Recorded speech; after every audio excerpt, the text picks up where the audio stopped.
Hello and welcome back. Today we look at the cases of people who disappeared in the southeast. As usual, some cases have more information than others, but all are very important to show. If you have any information on any of these missing people, then please look at the contact details in the description. But let's head straight into the cases. The first case we look at is that of Rebecca Carr. She also went by the surname Simmons. She was last seen when her grandparents dropped her off near Gillingham railway station in 2002 on the 25th of November. She had not told them that she had planned to meet with friends. The disappearance of Rebecca was very out of character for her. At the time she disappeared, she was 5'8", slim and had mousy brown curly hair. Detective Chief Inspector Neil Kimber of Kent Police said, "We have remained in contact with Rebecca's family over the years and they are desperate to know what happened to her and if she is still alive. Whilst we have investigated reported sightings of Rebecca in the past, these unfortunately did not result in her being found. We do, however, remain committed to helping our family achieve closure and ask anyone with information about what happened to Rebecca or where she might be today to please come forward." Our next case is Dean Hill. He was 34 years old when he went missing. He was last seen at the Starting Gate pub in Speen on the 11th of November 2023 at around 9 p.m. A spokesman for Hampshire Police said, "Both we and Dean's family are concerned for his welfare and we are turning to you for assistance today." Dean was described as white, 5'7" tall and slim build. He has a patterned black sleeve tattoo on his right arm and a large rose tattoo on his chest. He was wearing a blue hoodie and jeans. Police said Dean has links to Hampshire, Berkshire and the Isle of Man. Superintendent Helen Kenny, based at Newbury Police Station, said, "We are growing more and more concerned for Dean's welfare. Officers have been working over the past few weeks following the disappearance of Dean to establish his location. From CCTV inquiries, we believe that Dean walked from the Starting Gate pub to Northcroft Leisure Centre. Due to the direction of travel, we believe he may have continued to walk towards his home. We are asking anyone in the area of Newton Road, the A39 or roundabouts by Tesco and Newbury College at around 9:30 p.m. on the 11th of November to check your dashcam or CCTV footage. We would also ask people in the local area to check your sheds, garages and gardens." Despite the appeals for dashcam footage and the inquiries that the police have done, Dean has never been seen or heard from again. This is a case now with little to no information. Daniel Birch was 70 years old when he disappeared. He was known as Danny. He has been missing from his home in Dover, Kent, since the 22nd of August 2000. There has been no news since and his whereabouts remain unknown. Danny's family and friends are desperately worried about his sudden disappearance. They said at the time, "We love you lot, please come home." Danny is retired, 5'11" of a medium build with short silver grey hair. He wears bifocal glasses. The last time Danny was seen, it was thought he was wearing a checkered shirt, vest with blue or grey trousers. Now a case from the 80s. Louise Kay has been missing since 1988 and was last seen dropping off a friend in her dad's distinctive Ford Fiesta after a night out in Sussex. She lived in Polegate in Eastbourne and went missing when she was 18 years old in June 1988. She was driving towards Beachy Head with her best friend Sarah Emerson. Louise dropped off Emerson after returning home to Eastbourne from a night out and was never seen again. Sarah, her best friend, said, "It's the biggest regret of my life. She didn't want to come in and wanted to sleep at Beachy Head. I do feel guilty. If I could have done something different, we wouldn't be sitting here now." Louise's dad's car, which was gold in colour with one white door, has also never been found. Peter Tobin is a suspect. The notorious serial killer was questioned about Louise when he was arrested in 2010 in connection with a series of Scottish SAs. He was 71 years old and was serving life in jail for taking the lives of 3 women, Angelica Cluck, Vicky Hamilton and Dina McNichol. At the time of Louise's disappearance, he was living in Brighton, but working as a hotel handyman 24 miles along the coast in Eastbourne, a mile or so from where Louise went missing. He died in 2022 and there has been no movement in her case. Next, another case from the 80s. James Stone was 67 years old when he disappeared. He was last seen by his family at his home on the 28th of March 1988 and was reported missing when he failed to contact any of his 9 children in Gosport.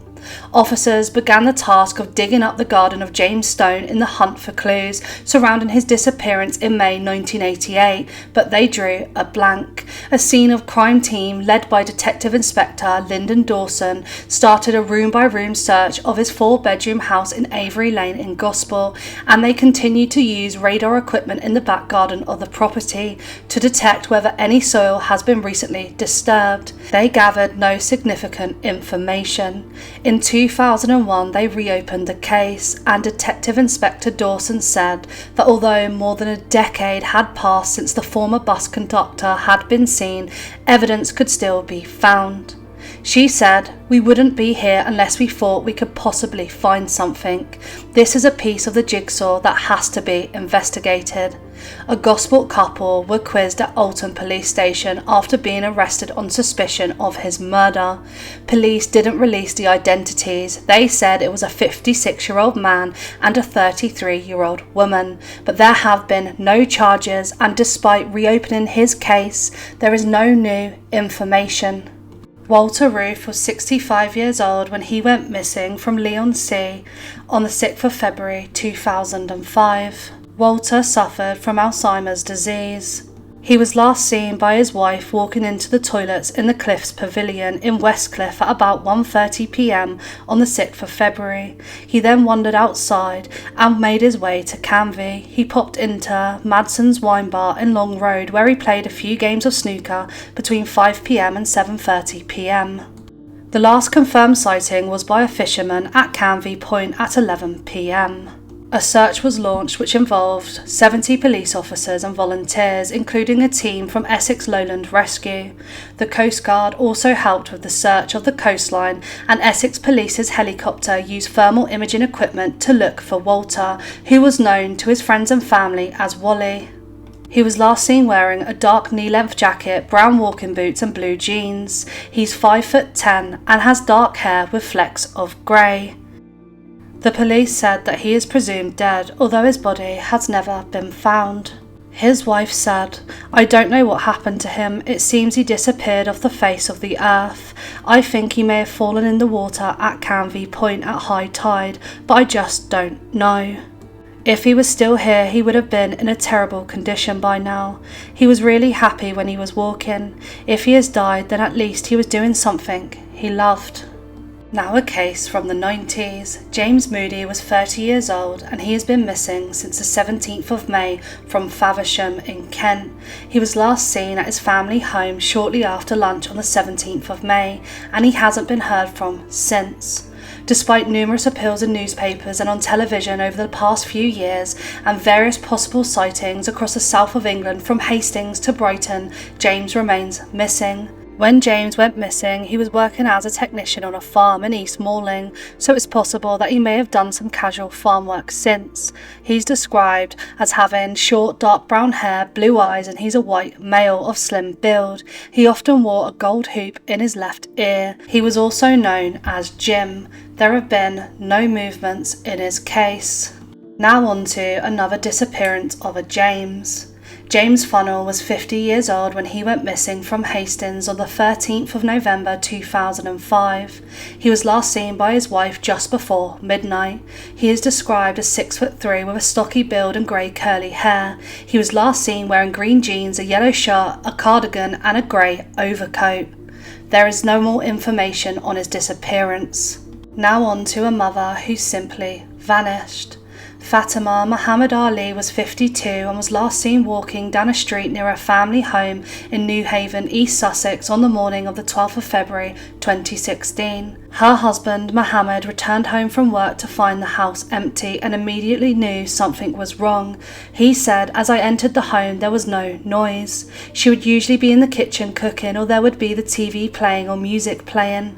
He called through the house and searched upstairs. When he came back down, he realised that she had left her phone, car keys and purse behind and left no sign as to where she had gone. She was a grandmother, a mother of 3, and she has not been seen since. Her husband Mohammed shared the last possible sighting of her, taken from CCTV near a Brighton bus stop in August 2017, in the hope it might help the search. He said, "It's not very clear, but I looked time and time again, and there are certain features that I think look like her. It's probably me thinking it is her because I want it to be her, but there is no shot of the face, so it could probably be anyone." Mohammed and Fatima first met as children in Tanzania. They lost contact in 1975 when Mohammed moved to the UK to study. 7 years later, on a trip back to home to see his parents, they were reintroduced and the pair married. They returned to the UK and settled in Hove, near Mohammed's brother in Brighton, and went on to welcome 3 children. He said, "We were the only Asians in the village and everybody loved us. People used to admire her because she always used to walk out in traditional dress. She looked beautiful." He said she enjoyed cooking for friends, family and guests. "Fatima was a very strong person. I wouldn't be where I am without her. She was very tough, a very loving lady. Considering she was only 5'2", she was a gusty lady." The morning of the 12th of February 2016 was normal. Fatima woke up first, did her morning prayer, and woke her husband to tell him to come down for the breakfast that she had prepared. She worked as an electronics assembler at Brightwell Dispensers from Monday to Thursday, but did not work on a Friday, so it was her day off. Mohammed left for work early, making a detour to the local post office en route to pick up a Valentine's gift he had ordered for his wife. At 1 p.m, Mohammed returned home and expected to find his wife busy in the kitchen. He phoned his daughter and she suggested he try the local hair salon, in case Fatima had booked in for a last-minute appointment, but they hadn't seen her.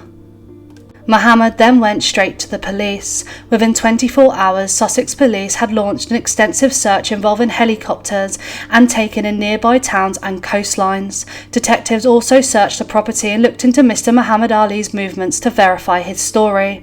A fingerprint of an unknown man was found at the family home, but it did not match anyone in the police database. A breakthrough came 3 days later when police found CCTV footage of Fatima walking down a residential street 15 minutes away. She walked past the camera around 8 a.m. on the 12th of February, just minutes after Mohammed had left for work. The road she was on led to the sea, but turning left and right would have taken Fatima to another coastal town. Mohammed and the rest of her family have been forced to contemplate the prospect that she might have continued down that road to the sea and had taken her own life. Mohammed said, "Did she go to the sea? Did she jump off a cliff? Being the way she was, being so religious, she knew it was against all religion to take your own life. She showed no signs of stress." Mohammed, her husband, said there was nothing unusual in the days and weeks leading up to her disappearance. The CCTV was the only breakthrough in the case. There has been no movement. The last thing anyone heard from Malcolm Leeves was a note left at his home which said, "I'm going out." This was on the 22nd of June at 8 p.m. in 2016. He went missing from his home in Bexhill. His friends and family said his disappearance is out of character and they think he might be unwell. They are extremely worried about him and just want to know he is okay. Malcolm was 42 years old when he went missing, 5'9" slim with cropped dark brown hair and blue eyes. Joyce Wells is another person who went missing from Bexhill in 2008 from her home when her daughter visited her. The 73-year-old pensioner was due to see her daughter again on Friday evening but was not at home when she arrived. She had left personal items including her handbag and her disappearance is very out of character. She was described as white, 5'2" with short wavy grey hair. Paul Carter was 22 years old when he disappeared during an overnight boat crossing from Portsmouth to Brittany in April 2007. It wasn't Paul's first time making the trip. He had made the journey several times before for work reasons. He was travelling with 3 colleagues on the night he disappeared. He was last seen at around midnight. By the time the boat docked the following morning, he had vanished without a trace. His family have not seen or heard from him since he disappeared. Paul might have fallen overboard was one of the theories, but Coast Guards later disputed this, claiming he would have been spotted as waters were calm on the night of April 21st. He was last seen on board trying to find somewhere to sleep after setting off from Portsmouth. The police said his disappearance was still being treated as unexplained. They said regular reviews are carried out. Paul has never accessed his bank account or made contact with his family. His mum, Teresa Humphreys, said that she has never given up hope that she might be reunited with her son one day. After he disappeared, the immediate thought was that he had gone overboard. It was my biggest fear, but we spoke to the Coast Guard and they said his body would have been found if that were the case. It was a calm stretch of water and he would have been seen. In 2020, a woman told Paul's family she believed he was living homeless in Slough. His mum, Teresa, was shown a picture of the man who was going by the name of Paul and admitted there was a resemblance, but the trail went cold, with the homeless shelters in the area unable to say if Paul had been there. This was the only potential lead they had ever had since Paul disappeared, and there has been no movement. Elaine Taggart was 49 years old when she disappeared from her home in Ferringham Lane on the 3rd of January 2008. The following day, her red Fiat Punto was found in Goring Street off Goring Way, a short distance from Goring railway station and 5 minutes drive from her home. Police and family members issued numerous appeals for information in the weeks and months following her disappearance. Flyers with her photograph were circulated around Goring railway station, and a 5-day search of nearby countryside was conducted as police said they had begun to fear the worst. A decade after her disappearance, a spokesman from Sussex Police said, "There are no recent developments to report in the disappearance of Elaine from Ferring in 2008, and there are no current lines of inquiry." At this time, her disappearance remains a mystery. Although there have been no recent developments, we remain convinced, as previously stated, that she either met with an accident or became the victim of a serious crime. We will always examine and, wherever possible, follow up any information that may lead to new lines of inquiry. Next, we move on to another person who went missing from Kent. Richard Lambert has not been seen since the early hours of Saturday the 13th of June 2009 after a night out in Maidstone in Kent. Despite an extensive police investigation and appeals by his family, his disappearance remains unsolved. Speaking shortly after the second anniversary of Richard's disappearance, his dad said there is no change in the position. There have been no sightings and no news at all. We still have visits from the police, but they have exhausted every avenue open to them. The support they have given us has gone beyond the call of duty. We are still waiting for a breakthrough in some form or another, but it has not materialised.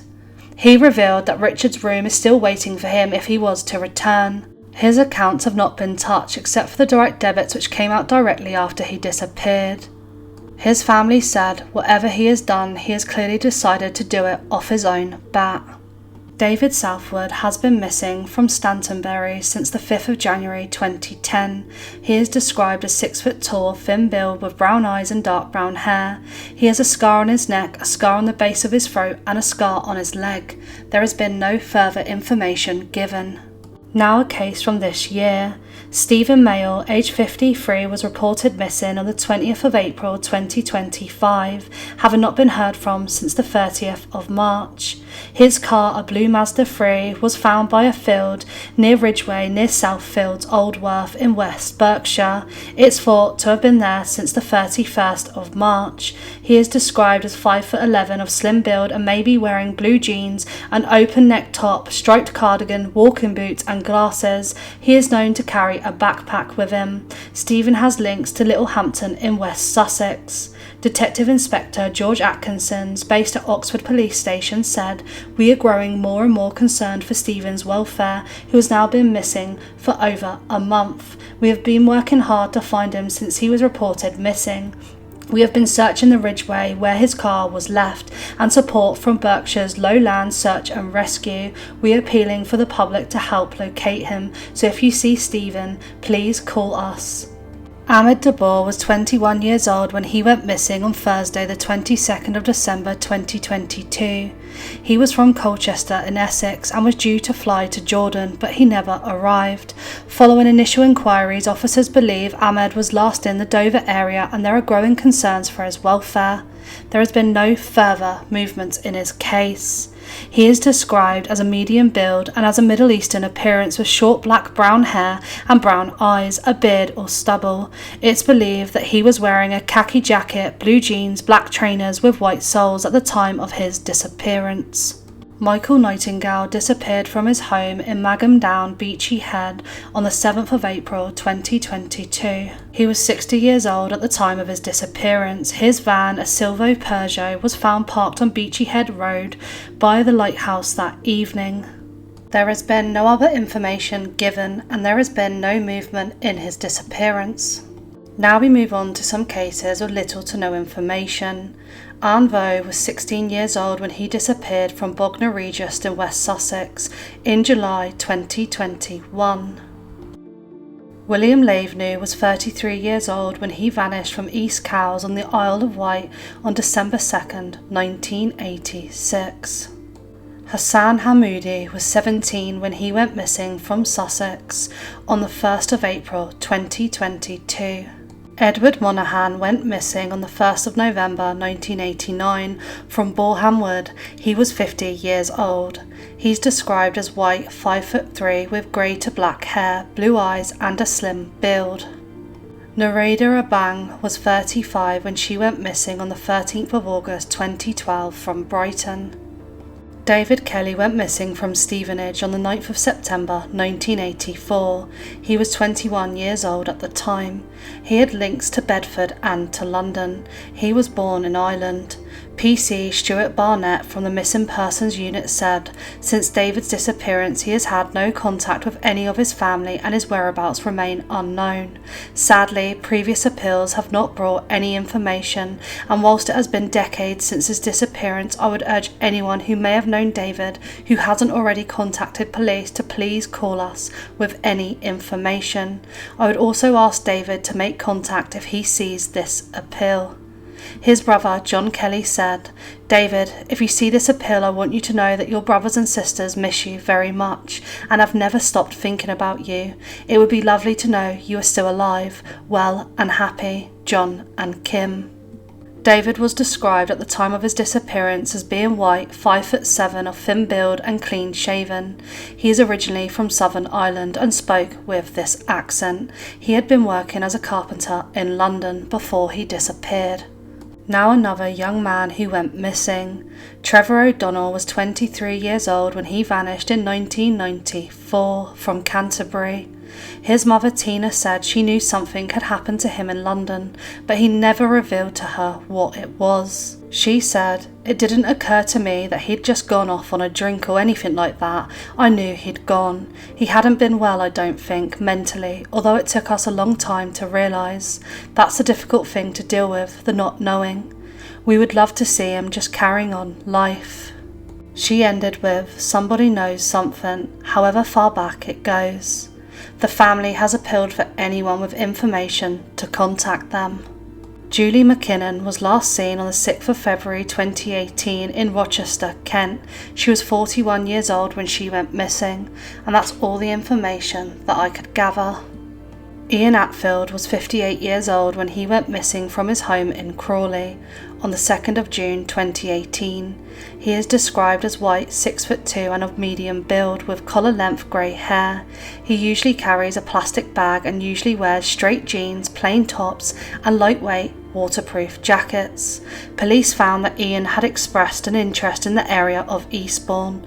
The police carried out some investigations there, but unfortunately there has been no movement in his case. Lisa Vu went missing on the 15th of July 2018 after going to London. Lisa was studying at Chichester College and was staying in the city at the time of her disappearance.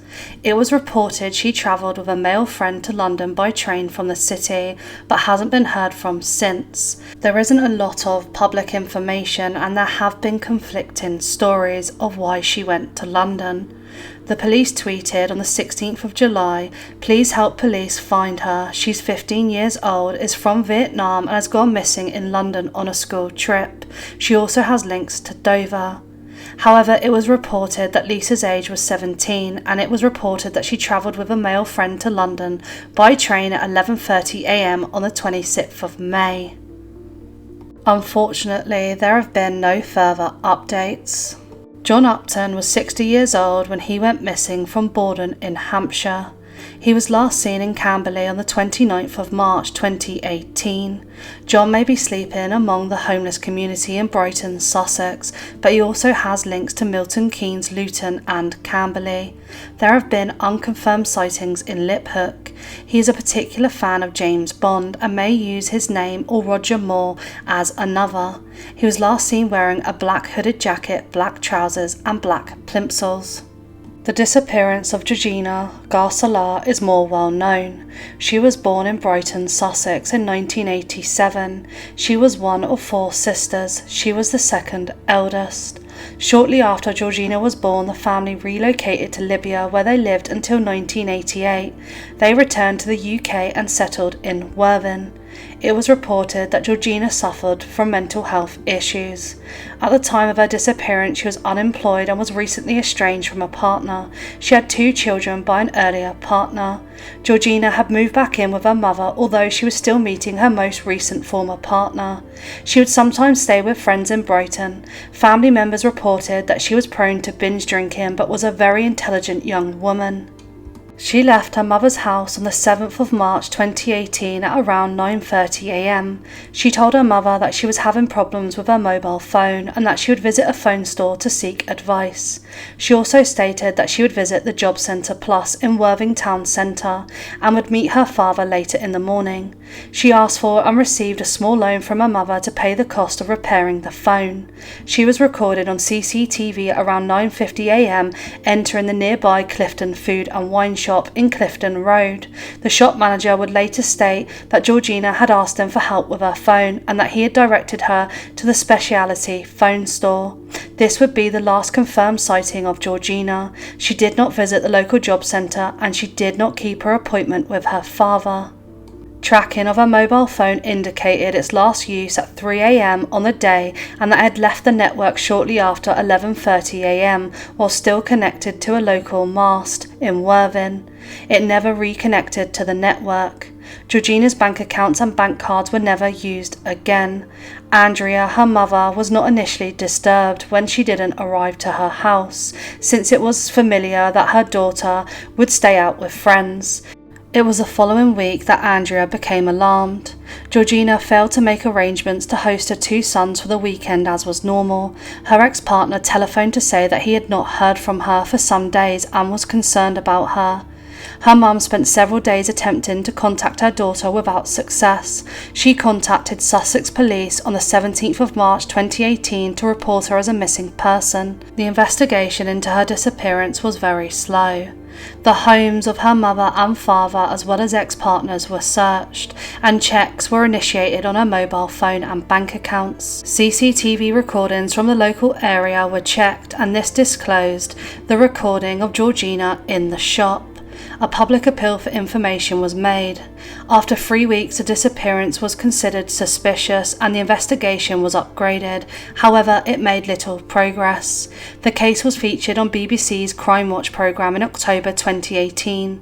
The Crime Stoppers charity offered a £5,000 reward for information leading to the conviction of her abductor. In August 2019, police finally upgraded the investigation to that of a murder inquiry. The reward was raised to £10,000. Georgina's family became dissatisfied with the pace of the police investigation and started their own crowd-funded inquiry. In addition to a dedicated Facebook page, an actress played Georgina and they recreated a reconstruction of her last known movements. Family members and volunteers searched sites around Worthing where they considered it possible that she may have been concealed. The family also brought in retired detectives to review the police inquiry. Information generated through social media was passed on to the police, who were not always as responsive as the family wished. The police declined to arrest and question people without what they considered to be a good reason. The police declined to search sites without evidence that anything was concealed there. The family requested that the work on the Teville Gate development site in Worthing was stopped while a full search of the site was made. The police refused to do this. In July 2020, Georgina's family asked for an independent review of police failings in the case. The family submitted a list of those claimed failings to Joe Shiner, the newly appointed Sussex Police Chief Constable. The substance of the failings was that the police inquiry had been slow to start, poorly resourced and lacking in commitment. Main issues included a failure to collect CCTV evidence from the town centre until a time at which most relevant footage was no longer available. Some of the footage collected was lost, and it took over a year for the police to review the rest. A police spokesman said that an economic and targeted use of police resources was critical, and that there was little point in undertaking searches, excavations and arrests unless prompted by credible evidence. There has been no movement in Georgina's case. Gillian Affleck was 50 years old when she went missing on the 24th of August 2017 from Patcham, Sussex. Martina Walton, her partner, said she'd last spoke to Jill on the morning of the 24th of August as she made her way from her native Essex to Brighton, but when she arrived home, the former emergency medical technician for London Ambulance found a note from Gillian to say she had gone for a walk, which was not uncommon. She said Jill enjoyed walking and had been a regular on walks in Patcham Place and Horstein recreation grounds to clear her head in the few weeks before her disappearance. She had recently suffered a bout of depression, but Jill never returned home. Her partner said the police have done everything they can and followed up more than 300 leads, which included contacting hotels, hospitals and other places, but they have hit a brick wall. There was so little to go on because she didn't have her mobile phone and she left with no clothes. Jill is described as 5'6" of medium build and has shoulder-length brown hair. She was last seen wearing a thin blue or grey 3/4 length sleeve top, a grey Stone Effect Peter Storm waterproof jacket, brown ankle boots, a knitted grey scarf and was carrying a large grey rucksack. She had lived in Brighton since 2002 but had links to her native Scotland. A Sussex police spokesman said there have been no new leads and no reported sightings of her since her disappearance, unfortunately. Now another famous case of Damien Nettles, who disappeared on the 2nd of November 1996 when he was 16 years old from Cowes in Isle of Wight. He was born on the 21st of June 1980 to his parents Valerie and Edward. He has a sister named Sarah. At the time of his disappearance, he was roughly 6'4" in height. He loved the rock band Nirvana and was often seen wearing his Doc Marten boots. On the night he disappeared, Damien was wearing blue jeans and a black fleece. It's believed that he had not taken a bag of any kind or any personal belongings with him from his home. Nettles planned to go to a party with his friend Chris Boone, who lived in East Cowes, so his father Ed gave him a lift there. The night started with Damien and Chris attending the party, and after spending some time there they left to purchase some cider. Damien was, however, seen leaving the party carrying a black camera, which was never found. Damien then journeyed back over to West Cowes on a boat with Chris. Once back in West Cowes, Damien entered Yorkie's, the high street fish and chip shop, but left without ordering any food. They made attempts to get into pubs, but their efforts failed. This caused the two friends to part ways for the night at Northwood Park, with Chris heading home. Damien then went back to the high street, purchased chips from Yorkie's, and was later seen staggering about just till about midnight. A witness remembers that Damien was attempted to open the car doors of a blue Ford Fiesta. This person recalls it being somewhere around 11:15 p.m. and claims it took place in the Harbour Lights pub car park. After this, another witness placed Damien at a bus stop near one of the Co-op group supermarkets. He entered a bus here, but exited shortly after talking to the driver. He had tried to take a photo of the driver with the camera that he had on him. He was said to have thanked the driver at the time and then got off the bus. A third witness was waiting in their car for their child to be dropped off by a different bus. Whilst waiting, they claimed a person matching Damien's description was eating chips, nestled together with his arms and legs close to his body. The witness then claims the figure approached him saying, "They are watching us," before clearing off rain off a car window and walking off towards the high street. Numerous people who witnessed Damien on the night of his disappearance alleged he looked as though he could have been heavily drunk and possibly somewhat confused. Another allegation was made that a drug dealer by the name of Bunny Leeves had sold drugs to Damien. A previous girlfriend, Abby Scott, revealed she believed there were some aspects of his life he was keeping secret, and went on to say it could have involved drugs, although she wasn't entirely sure. Unfortunately, the investigation was not handled well, and footage that could have shown Damien was lost by the police. As of 2011, 8 arrests for conspiracy to murder had been made by Hampshire police. All these people were released and nobody was charged. A £20,000 reward was made on offer from Hampshire Police in 2013 for 6 months. Despite receiving 30 accounts of information during this period, the authorities were still no closer to solving where Damien had gone. Regardless of the family's pleas, the reward wasn't extended. A complaint was made by Nettles' mother to the Independent Police Complaints Commission in 2005 regarding this loss of the CCTV and the way her son's case had been dealt with. She received a response in which she was advised that the incident concerning the officer responsible for the lost tapes had previously been dealt with.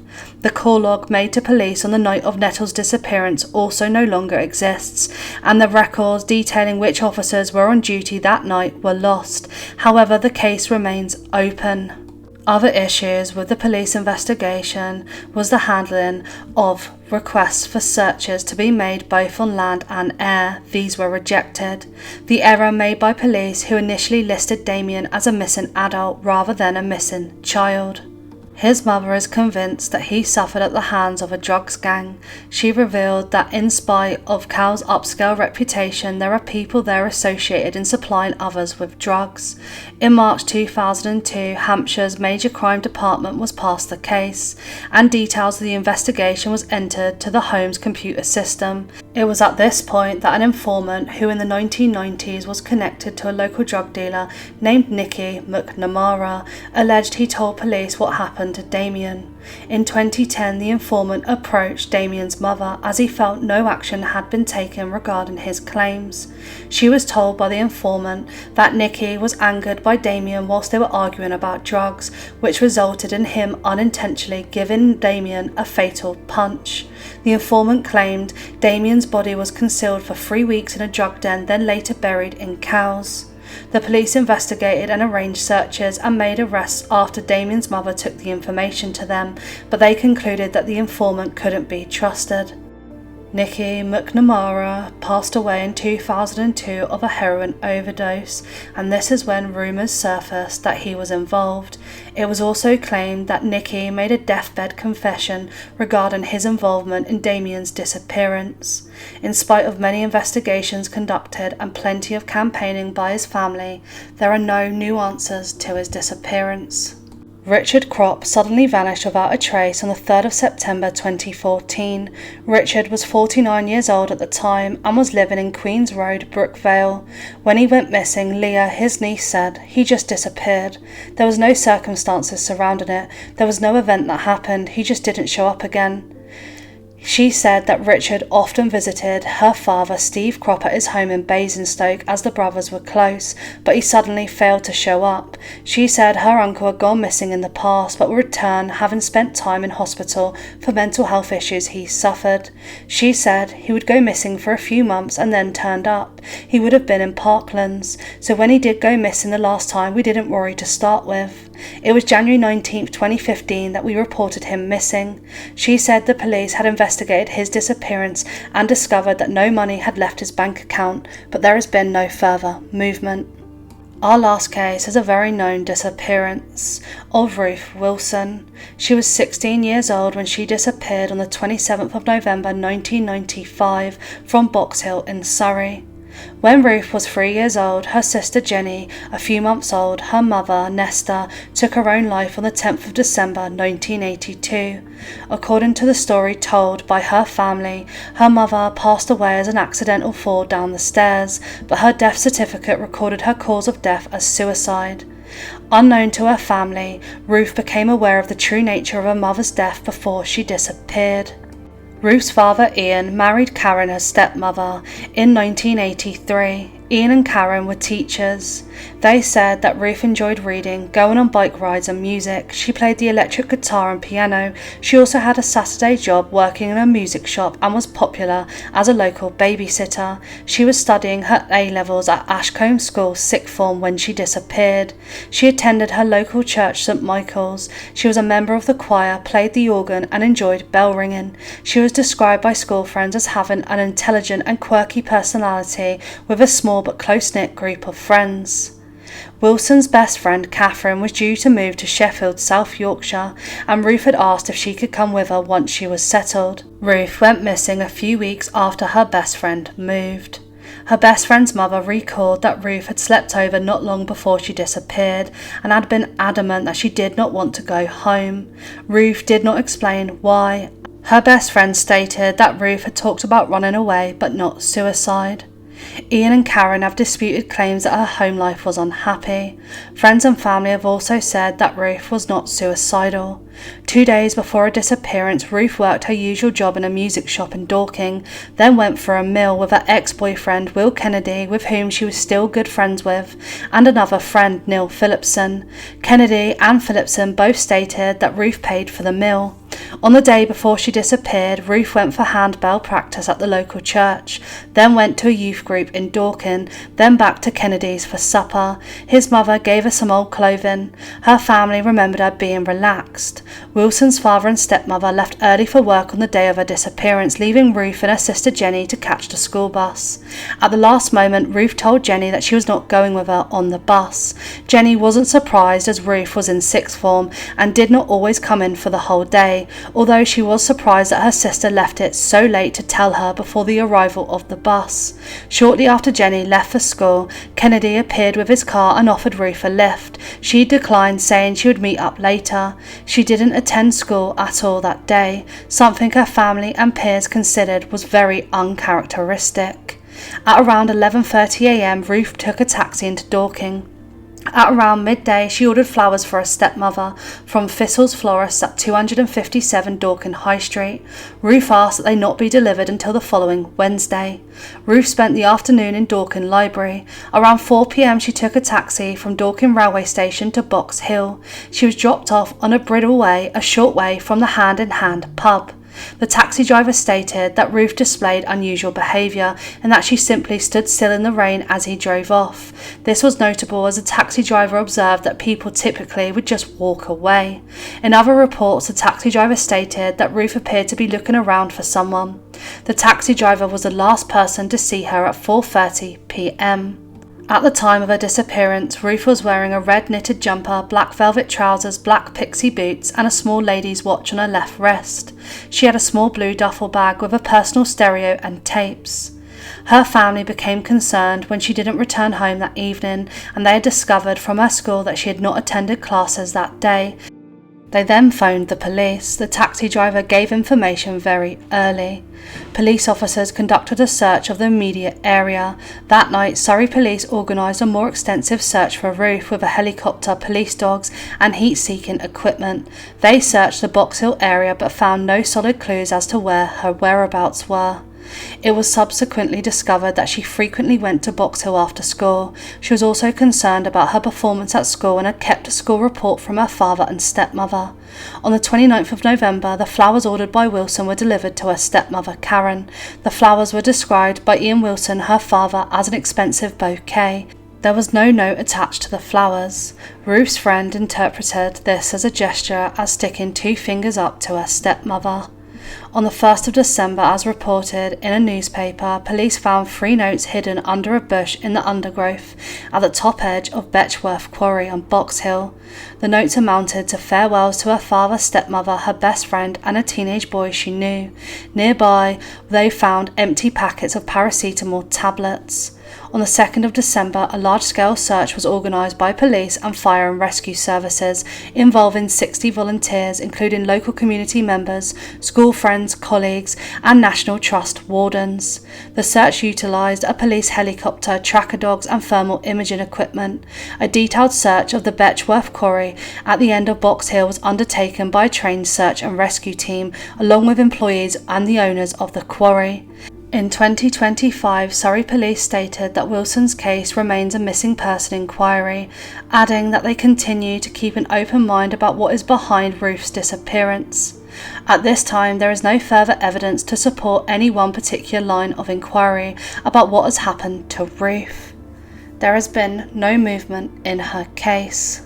And that concludes our video today. Like I said in the intro, if you have any information, all the contact details are in the description. I will be doing other areas in the UK, so please look out for these missing people videos. As always, thanks so much for watching, and until next time.